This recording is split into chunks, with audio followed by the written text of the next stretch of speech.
खबर के हवाले सां नासरावा खे ॿुधायूं त सिंध में मकानी इदारनि जे पहिरें मरहले लाइ 14 ज़िलनि में पोलिंग जो अमल शुरू थी वियो आहे, जेको बिना साईअ जे शाम 5 वॻे ताईं जारी रहंदो। अव्हां खे ॿुधायूं पिया सखर, घोटकी, खैरपुर, लाड़काणो, जेकाबाद, कशमोर, कंदकोट, कंबर, शहदादकोट में सुबुह जा 8 थींदे ई पोलिंग जो अमल शुरू थी वियो आहे। शिकारपुर, शहीद बेनज़ीराबाद, सांगड़, नौशेरो फिरोज, मीरपुर खास, उमरकोट ऐं थरपारकर में बि पोलिंग शुरू थी वई आहे। माण्हू घरनि खां निकिरी पोलिंग स्टेशन ते पंहिंजे वोट ॾियण लाइ अची रहिया आहिनि। अहम ख़बर आहे नासरावा सां शेयर करे रहिया आहियूं। इहो बि अव्हां खे अपडेट कंदा हलूं त 14 ज़िलनि में 5331 सीटुनि लाइ 21298 उम्मीदवार आम्हूं साम्हूं आहिनि, जॾहिं त 946 सीटुनि ते उम्मीदवार अॻई बिना मुक़ाबले कामयाब थी चुका आहिनि। मकानी चूंडुनि में 9290 पोलिंग स्टेशन ऐं 29970 पोलिंग बूथ क़ाइम कया विया आहिनि, जॾहिं त 3448 खे हसास ऐं 1985 पोलिंग स्टेशन्स खे निहायत हसास करार ॾिनो वियो आहे। पोलिंग दौरान सिक्योरिटी जा इंतजाम निहायत सख़्त करे वॾे अंग में एहलकारनि खे मुक़रर कयो वियो आहे। निहायत हसास पोलिंग स्टेशन ते पुलिस सां गॾु रेंजर्स खे पिण मुक़रर कयो वियो आहे, जॾहिं त पाक फौज खे बि स्टैंड बाय ते रखियो वियो आहे। अहम ख़बर नासरावा सां शेयर करे रहिया आहियूं। होॾां कराची में क़ाइम कयल मॉनिटरिंग सेल वोटनि जी ॻणप नतीजनि जे ऐलान ताईं क़ाइम रहंदो, जॾहिं त पोलिंग बाबति कंहिं बि शिकायत जी सूरत में मॉनिटरिंग सेल सां राब्ते लाइ नंबर बि जारी कया विया आहिनि।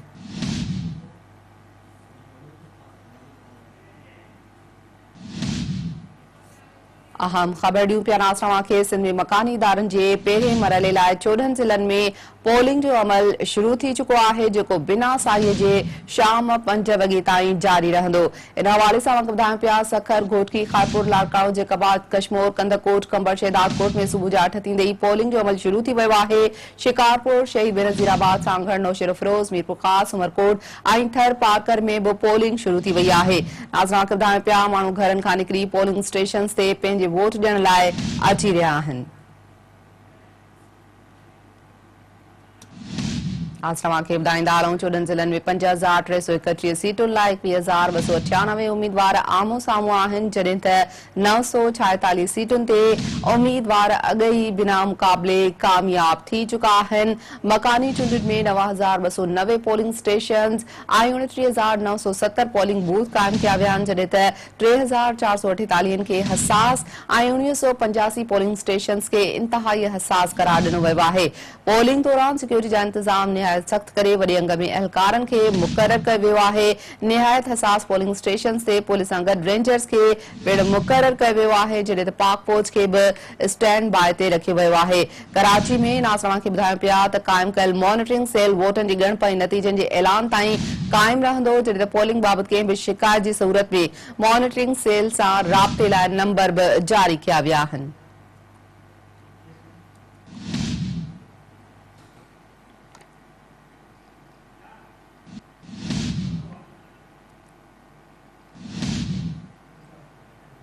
अहम ख़बर ॾियूं पिया अव्हां खे सिंध में मकानी इदारनि जे पहिरें मरहले लाइ 14 ज़िलनि में पोलिंग जो अमल शुरू थी चुको आहे। या अहम ख़बर आहे नासरावा सां शेयर करे रहिया आहियूं।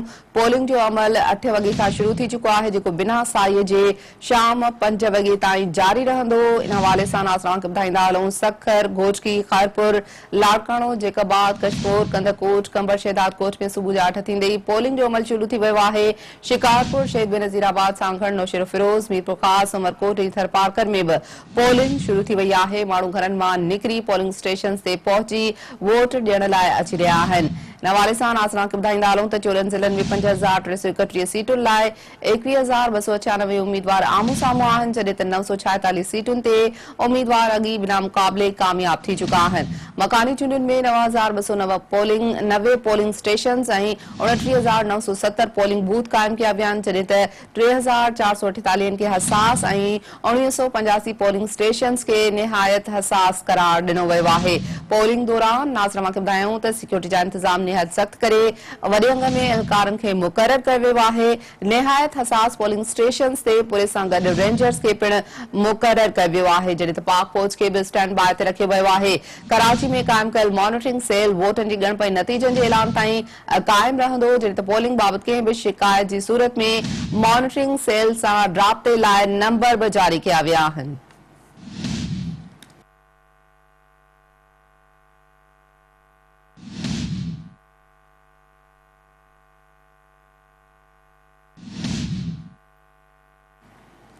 सिंध में मकानी चूंडुनि जे पहिरें मरहले में 14 ज़िलनि में पोलिंग शुरू थी वई आहे। सखर, लाड़काणे, मीरपुर ख़ास ऐं शहीद बेनज़ीराबाद डिवीज़न जे 14 ज़िलनि में 1 करोड़ 14 लख खां वधीक वोटर पंहिंजे वोट जो हक़ इस्तेमाल कंदा।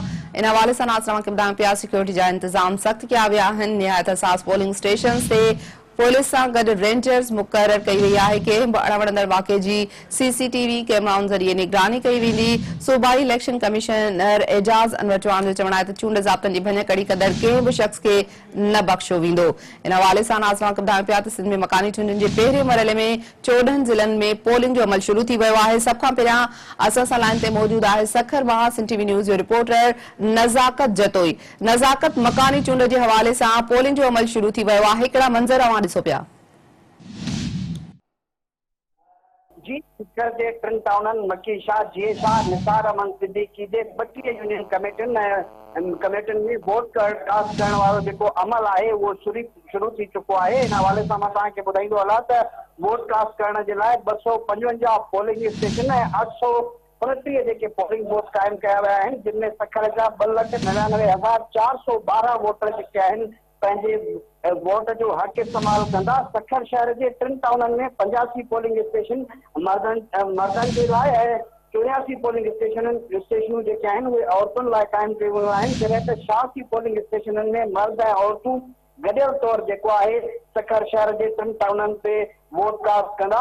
इन हवाले सां मां तव्हांखे ॿुधाईंदो हलां त सखर शहर में जेके पोलिंग स्टेशन आहिनि उन्हनि जे सिक्योरिटीअ जे लाइ जेके हिफ़ाज़त जे लाइ सख़्त इंतज़ाम कया विया आहिनि। ऐं इन हवाले सां जेको आहे सखर ज़िले जे 42 यूनियन काउंसिल लाइ 309 पोलिंग स्टेशनूं क़ाइमु कयूं वियूं आहिनि, जॾहिं त 1069 पोलिंग बूथ क़ाइमु कया विया आहिनि ऐं मजमूई तौरु ज़िले अंदरि 647 पोलिंग स्टेशन क़ाइमु कया विया आहिनि, जिन मां 124 पोलिंग स्टेशन इंतहाई हसास, जॾहिं त 249 हसास ऐं 272 पोलिंग स्टेशन जेके आहिनि उहे नॉर्मल करार ॾिनल आहिनि, जंहिंजे हिफ़ाज़त जे लाइ 2438 पुलिस एहलकार ऐं 5 आर्मी जूं कंपनियूं ऐं रेंजर्स जा 416 जवान इन जेके पोलिंग स्टेशन आहिनि उन्हनि जी सिक्योरिटी ते मामूर कया विया आहिनि या मुक़रर कया विया आहिनि। ऐं जेके हसास पोलिंग स्टेशन आहिनि उन्हनि जी जेका सीसीटीवी ज़रिए मॉनिटरिंग पिणु कई वेंदी। ठीक है, वॾी महिरबानी रज़ाकत अली जतोई अपडेट करण लाइ। सखर शहर महाराष्ट्र खे अपडेट कयोसीं त सखर शहर में पोलिंग स्टेशन्स ते सिक्योरिटी जा इंतज़ाम सख़्त कया विया आहिनि। पोलिंग जो अमल शुरू थी चुको आहे, जॾहिं त 647 पोलिंग स्टेशन सखर ज़िले में क़ाइमु कई वियूं आहिनि। इन हवाले सां नाज़रीन खे ॿुधायां पिया 124 जेके पोलिंग स्टेशन्स आहिनि उहे इंतहाई हसास करार ॾिनियूं वयूं आहिनि। हसास पोलिंग स्टेशन्स ते रेंजर्स मुक़रर कई वई आहे।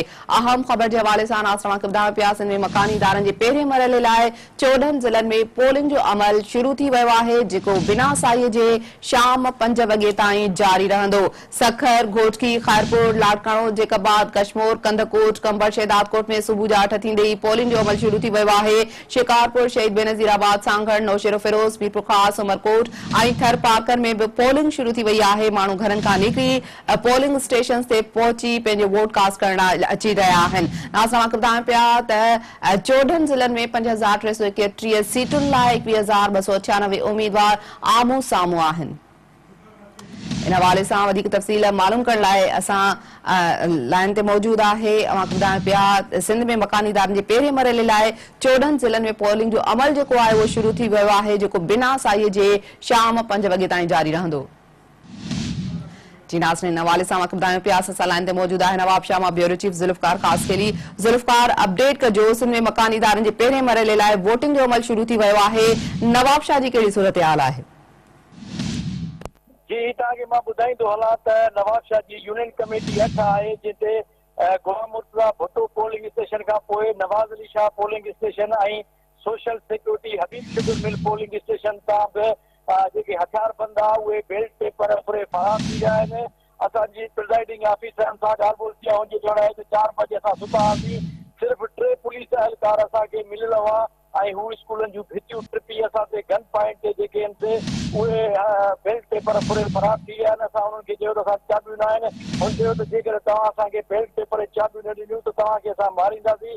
हिन जो चवणु आहे त असां 3 पुलिस एहलकारनि ते पंहिंजी सां राब्तो करण जी कोशिशि कई, आरो सां, पुलिस सां, पर असांजी कंहिं बि फोन 6-7 बजे ताईं अटेंड न कई। ऐं हिन वक़्तु हाणे जेको 8 बजे खां पोइ जेको आहे रिटर्निंग ऑफिसर भी पहुतो है तो नवाब शाह जी म्यूनिसिपल कॉर्पोरेशन की यूनियन कमेटी 8 में इंदिरिया सूरत है तो 3 पोलिंग स्टेशन जा बैलेट पेपर हथियारबंद पूरे फरार थी उते उम्मीदवार पीटीआई जा या नून लीग जा उन खदशो ज़ाहिर किया है ही धांधली की शुरुआत है असांखे अॻिमें भी ख़बर हुई तो धांधली थी तो नवाब शाह में तमाम घनी सूरत हाल खराब थी वही है अञा पोलिंग शुरू ही न थी है तो रात का वठी बैलेट पेपर चोरी करण जा सिलसिला शुरू थी रहा ॿियनि हंधनि ते बि उम्मीदवारनि ॻाल्हायो है मुरीद ज़रदारी ते एसयूपी जो उम्मीदवार है तालिबुनि थी उन जा बि एजेंट उते ॾिना वञनि त इहा सूरत हाल आहे नवाबशाह में जी। ठीक है, वही मेहरबानी जुल्फकार खास कर अपडेट करने लाए नवाबशाह में नाल सवा ॿुधाइण पिया 3 पोलिंग स्टेशन जा बैलेट पेपर्स हथियारबंद फुरे फरार थी विया आहिनि। पुलिस जो चवणु आहे त 3 वीगो गार्डन में सवार हथियारबंदनि पोलिंग स्टेशन्स ते काह कई जॾहिं त जवाबदार हथियारनि जे ज़ोर ते पोलिंग अमले खां बैलेट पेपर फुरे फरार थी विया आहिनि। अहम ख़बर जे हवाले सां नासरवा खे ॿुधाइण पिया सिंध में मकानी इदारनि जे पहिरें मरहले लाइ 14 ज़िलनि में पोलिंग जो अमल शुरू थी वियो आहे जेको बिना साही जे शाम 5 वॻे ताईं जारी रहंदो। खे आगाही ॾियो पिया सखर घोटकी खरपुर लाड़काणो जेकबाद कश्मोर कंदकोट कंबर शेदादकोट में सुबुह जा 8 थींदे ही पोलिंग जो अमल शुरू थी वियो आहे। शिकारपुर शहीद बेनज़ीराबाद सांघड़ नौशेरो फिरोज बीरपुर खास उमरकोट ऐं थरपारकर में बि पोलिंग शुरू थी वई आहे। माण्हू घरनि खां निकिरी पोलिंग स्टेशन ते पहुची रहिया आहिनि ऐं पंहिंजो वोट कास्ट करे रहिया आहिनि। ॿुधाइण पिया त 14 ज़िलनि में 5331 सीटुनि लाइ 21,298 उम्मीदवार जेके आहिनि उहे आम्हूं साम्हूं आहिनि जॾहिं त 946 सीटुनि ते उम्मीदवार जेके आहिनि उहे अॻी बिना मुक़ाबले कामयाब थी चुका आहिनि। अहम ख़बर आहे रासवा सां शेयर कयूं पिया मकानी चूंडुनि में 9,290 पोलिंग स्टेशन ऐं 29,970 पोलिंग बूथ क़ाइम कया विया आहिनि जॾहिं त 3,448 खे हसास ऐं 1985 पोलिंग स्टेशन खे निहायत हसास करार ॾिनो वियो आहे। पोलिंग दौरान सिक्योरिटी जा इंतजाम निहायत सख़्त करे वॾे अंग में एहलकारनि खे मुक़रर कयो वियो आहे। निहायत हसास पोलिंग स्टेशन ते पुलिस सां गॾु रेंजर्स खे पिणु मुक़रर कयो वियो आहे जॾहिं त पाक फौज खे बि स्टैंड बाय ते रखियो वियो आहे। खे आगाही ॾियूं पिया मकानी चूंड जे हवाले सां कराची में क़ाइम कयल मॉनिटरिंग सेल वोटनि जी ॻणप ऐं नतीजनि जे ऐलान ताईं क़ाइम रहंदो जॾहिं त पोलिंग बाबति कंहिं बि शिकायत जी सूरत में मॉनिटरिंग सेल सां राब्ते लाइ नंबर बि जारी कया विया आहिनि।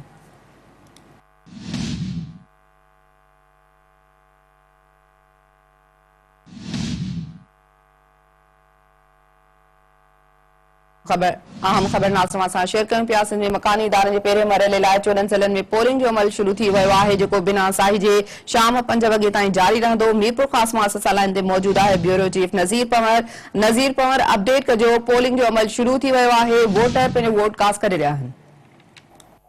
जी बिल्कुल तव्हांखे ॿुधाईंदो हलां त मीरपुर ख़ास जे हिकु म्यूनिसिपल कॉर्पोरेशन 7 टाउन कमेटी ऐं 54 यूनियन काउंसिलनि ते जेको अॼु पोलिंग जो जेको पहिरियों मरहलो जेको पहिरें मरहले में इलेक्शन थी रही आहे उते हिन वक़्तु पोलिंग जो अमल जारी आहे ऐं उन हवाले सां तव्हांखे ॿुधाईंदो ज़िले में वोट जेके टोटल 8,43,663 अने पोलिंगूं जेके 712 हसास जेके 219 हसास 164 आहिनि।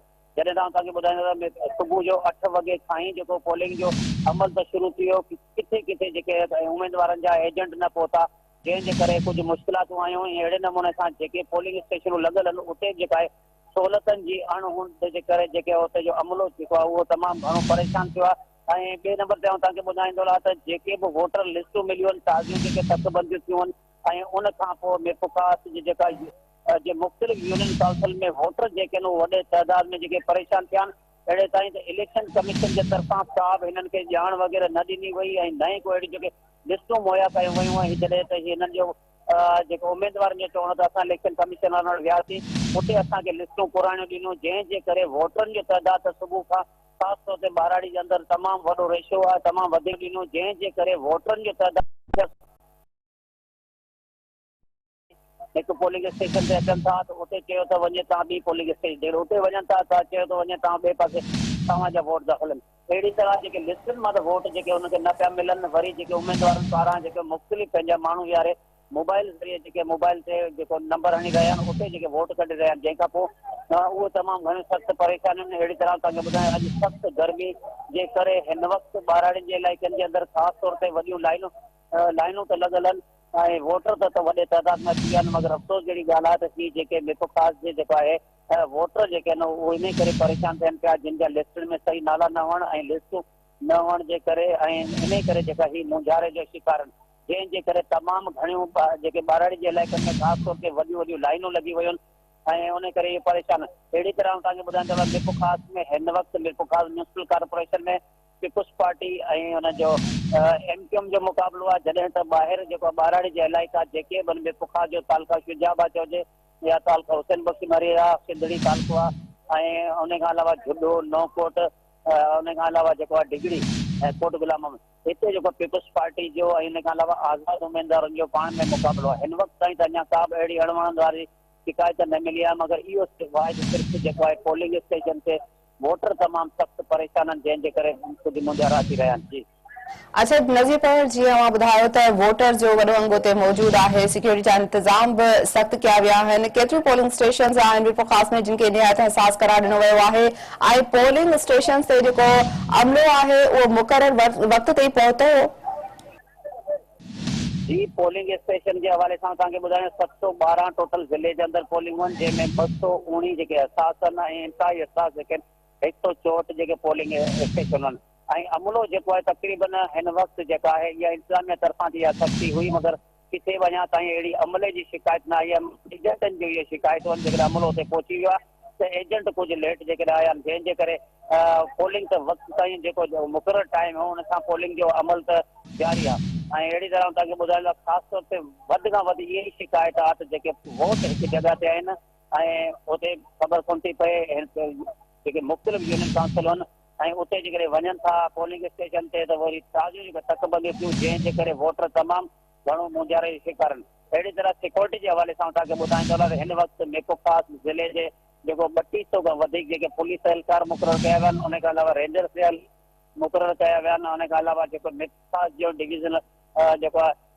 कमिश्नर एजाज़ अली शाह, डिप्टी कमिश्नर में ज़ैनुल आबदीन, उन खां अलावा SSP मिरपुर ख़ासि DIG मिरपुर ख़ासि पारां पिणु जेको मुख़्तलिफ़ जेको आहे विज़िट कया पिया वञनि, मॉनिटरिंग कई थी वञे। अहिड़ी तरह जेके CCTV कैमरा जेके उहे पिणु जेके पोलिंग स्टेशन ते हसास ऐं इंतहाई हसास उन में नस्ब कई वञनि। जी अच्छा नज़ीर पर जीअं ॻाल्हि कई त वोटर्स खे सहूलियतुनि जी खोट साम्हूं उनखे मुंहुं ॾियणो पइजी रहियो आहे, कहिड़ियूं सहूलियतूं आहिनि हिन हवाले सां ॿुधाइजो जेके वोटर्स खे न मिली रहियूं आहिनि ऐं अॼु जे ॾींहुं लोड शेडिंग न करण जो ऐलान कयो वियो हो, छा लोड शेडिंग जी सूरतहाल कहिड़ी आहे मकानी चूंड जो दौरान? जी लोड शेडिंग के हवाले सां तव्हांखे ॿुधाईंदो त अञा ताईं का अहिड़ी शिकायत वग़ैरह न आई आहे। जेकी सुबुह खां ई जे असां मुख़्तलिफ़ पोलिंग स्टेशन वियासीं उते जेका बिजली बिल्कुलु हुई ऐं जेके वोटर जे हवाले सां तव्हांखे ॿुधाईंदो जेके उम्मीदवार आहिनि उन्हनि पारां सिर्फ़ु जेको पर्चियूं लॻाया गया जेके समूह पाण लॻाए उन्हनि ते पर्चियुनि जो अमल त जारी आहे, मगर उन्हनि खे अची ॾिसूं पिया का अहिड़ी पाणी वग़ैरह जी जेका सहूलियत न आहे ऐं उन करे इहे परेशानियूं, हिकु सख़्तु सही गर्मी आहे, ॿिए नंबर ते जेका उन्हनि खे सहूलियतुनि जी आणो हूंदा जेके माण्हू पंहिंजे घर मां ख़ासि तौर ते ॿाराड़ी जे इलाइक़नि मिरपुर ख़ासि ज़िले जे अंदरि तक़रीबन 30% खां वधीक अक़लियत बिरादरी जा माण्हू उन्हनि में अची ॾिसूं पिया वॾो जोश ऐं ख़रोश आहे ऐं उहो त पोलिंग स्टेशन ते पहुची विया आहिनि ऐं मगर सिर्फ़ु मुंझारे जो इहो आहे त सिर्फ़ु उन्हनि जो जेको मेन मसइलो आहे जेके इलेक्शन कमीशन तरफ़ां जेके लिस्ट जेका मिली आहे, हिकु एजेंट वटि त हिकु लिस्ट आहे त ॿिए एजेंट वटि ॿियूं लिस्टूं आहिनि, जंहिंजे करे मुंझारे जो शिकार आहिनि।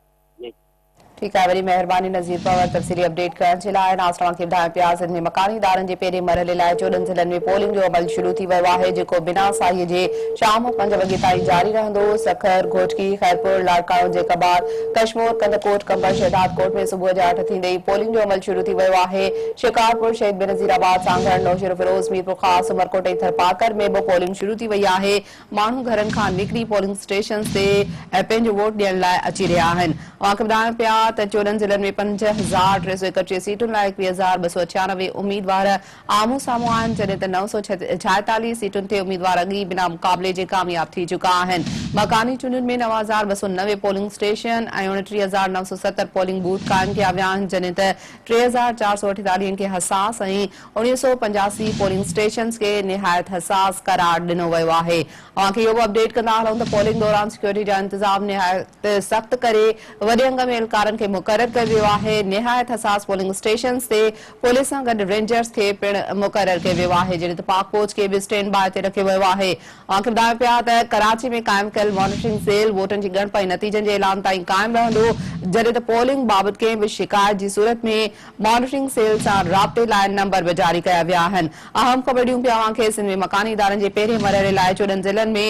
पोलिंग जो अमल शुरू थी वियो आहे, जेको बिना साहीअ जे शाम 5 वॻे ताईं जारी रहंदो। नाज़रीन खे ॿुधाईंदा हलूं त 14 ज़िलनि में 5331 सीटुनि लाइ 21298 उम्मीदवार आम्हूं साम्हूं आहिनि। जी नाज़रीन खे ॿुधायूं पिया इन अहम ख़बर जे हवाले सां सिंध में मकानी इदारनि जे पहिरें मरहले लाइ 14 ज़िलनि में पोलिंग जो अमल शुरू थी वियो आहे। हिन हवाले सां तफ़सील मालूम करण लाइ असां सांगड़ मां लाइन ते मौजूद आहे अंजुम आफ्ताब।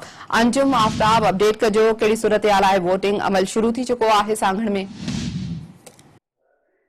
वोटिंग जो अमल शुरू थी वियो आहे। जीअं सुबुह जो 8 थिया हुआ त पहिरियां पोलिंग एजेंट हुआ, उन्हनि जे साम्हूं प्रिज़ाइडिंग ऑफिसर ऐं पोलिंग अमलो जेको आहे सो दॿा ख़ाली ॾेखारे पोइ उन्हनि सील करे पोइ वोटिंग जो अमल शुरू कयो आहे। हींअर जेका शुरूआत में जेका पोलिंग स्टेशननि ते वोटनि जी रश जेका वधीक आहे ऐं वोटिंग जेको सिलसिलो आहे ऐं काफ़ी जॻहियुनि ते जेको वोटिंग जूं लिस्टियूं आहिनि उन्हनि में गड़बड़ आहे, जंहिंमें इलाही पोइ वार्ड नंबर 8 ते जेका पोलिंग आहे उनमें लेडीज़ जी जेका पोइ लिस्ट आहे उहा खुटियल आहे। उन ते जेको आहे उनजो जेको उम्मीदवार आहे उन एहतजाज कंदे चयो आहे त सरकारी जेको DRO आहे या RO आहिनि उहे पाण में मिली भगत करे पीपल्स पार्टी सां सरकारी मशीनरी जेका आहे उहा वोटिंग जो अमल खे ख़राब करे ऐं जेके लिस्टनि मां नाला गाइब करे हिकु वॾी धांधली जो सिलसिलो बि करे असां इहो इलेक्शन कमीशन में चैलेंज कंदासीं। जी अंजुम आफ्ताब, अपडेट कजो इलेक्शन शुरू थी चुकी आहे, मकानी चूंड जे हवाले सां अपडेट कजो त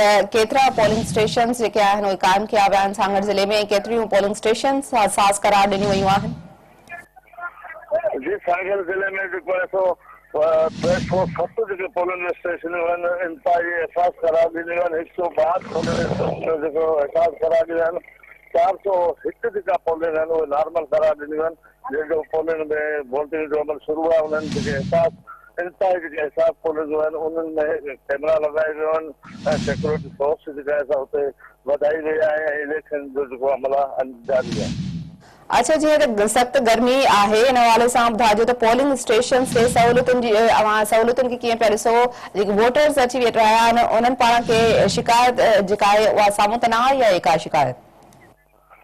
जी न, वोटिंग सुबुह जो टाइम आहे, अञा थधि लॻल आहे, इन करे माण्हू औरतियूं ऐं जेके पोड़ा माण्हू आहिनि उहे वोटिंग ॾियण लाइ जेके पोलिंग ते पहिरियां लाइनियूं लॻियूं पियूं आहिनि ऐं वीचारा पोलिंग ॾियण लाइ पहुचनि था ऐं सिर्फ़ु उहो जेके पोलिंग अंदरि वोट ॾियण था वञनि उन्हनि जे नाले ॻोल्हण में ॾाढी तकलीफ़ थी थिए। सीरीज़ वाइज़ जेके आहिनि उहे अॻिते पुठिते थियल आहिनि, उनजे लाइ जेको उहो वोटिंग जेको एजेंट वेठल आहिनि या पोलिंग अमलो आहे उनखे थोरो डिस्टर्ब था थियनि। जी ठीक है, वरी मेहरबानी अंजुम आफ्ताब इन हवाले सां अपडेट करण जे लाइ। नाज़रीन खे ॿुधायूं पिया सिंध में मकानी इदारनि जे पहिरें मरहले लाइ 14 ज़िलनि में पोलिंग जो अमल शुरू थी चुको आहे, जेको बिना साहीअ जे शाम 5 वॻे ताईं जारी रहंदो। खे अपडेट कंदा हलूं त 14 ज़िलनि में 5331 सीटुनि लाइ 21298 उम्मीदवार आम्हूं साम्हूं आहिनि, जॾहिं त 946 सीटुनि ते उम्मीदवार अॻी बिना मुक़ाबले कामयाब थी चुका आहिनि।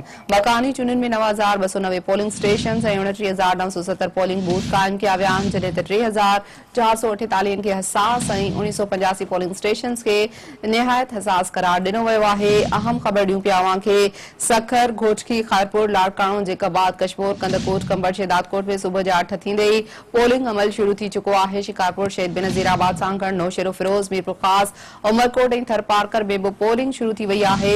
माण्हू घरनि खां निकिरी पोलिंग स्टेशन ते पहुची पंहिंजो वोट कास्ट करे रहिया आहिनि। खे आगाही ॾियूं पिया त कराची में क़ाइमु कयल मॉनिटरिंग सेल वोटनि जी ॻणप जे नतीजनि जे ऐलान ताईं क़ाइमु रहंदो, जॾहिं त पोलिंग बाबति कंहिं बि शिकायत जी सूरत में मॉनिटरिंग सेल सां राब्ते लाइ नंबर बि जारी कया विया आहिनि। मकानी चूंडुनि में 9290 पोलिंग स्टेशन ऐं 29970 पोलिंग बूथ क़ाइमु कया विया आहिनि, जॾहिं त 3448 खे हसास ऐं 1985 पोलिंग स्टेशन खे निहायत हसास करार ॾिनो वियो आहे। पोलिंग दौरान सिक्योरिटी जा इंतज़ाम निहायत सख़्त करे वॾे अंग में एहलकारनि खे मुक़रर कयो वियो आहे। निहायत हसास पोलिंग स्टेशन ते पुलिस सां गॾु रेंजर्स खे बि मुक़रर कयो वियो आहे, जॾहिं त पाक फौज खे बि स्टैंड बाय ते रखियो वियो आहे। ब्रेकिंग न्यूज़ तव्हां सां शेयर करे रहिया आहियूं। सिंध में मकानी इदारनि जे पहिरें मरहले लाइ 14 ज़िलनि में पोलिंग जो अमल शुरू थी चुको आहे, जेको बिना साईअ जे शाम 5 वॻे ताईं जारी रहंदो। सखर, घोटकी, खैरपुर, लाड़काणू, जेकबाद, कशमोर, कंदकोट, कंबड़, शहदादकोट में सुबुह जा 8 थींदे ई पोलिंग जो अमल शुरू थी वियो आहे।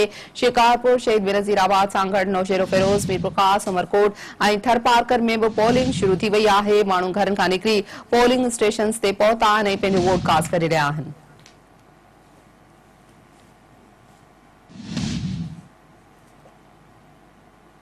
जी नाज़रीन, अपडेट कयूं पिया अहम ख़बर जे हवाले सां ॿुधाईंदा हलूं त 14 ज़िलनि में 5331 सीटुनि लाइ 21,298 उम्मीदवार आम्हूं साम्हूं आहिनि, जॾहिं त 946 सीटुनि ते उम्मीदवार जेके आहिनि उहे अॻी बिना मुक़ाबले कामयाब थी चुका आहिनि। मकानी चूंडियुनि में 9,290 पोलिंग स्टेशन ऐं 29,970 पोलिंग बूथ क़ाइम कया विया आहिनि, जॾहिं त 3,448 खे हसास ऐं 1985 पोलिंग स्टेशन खे निहायत हसास करार ॾिनो वियो आहे।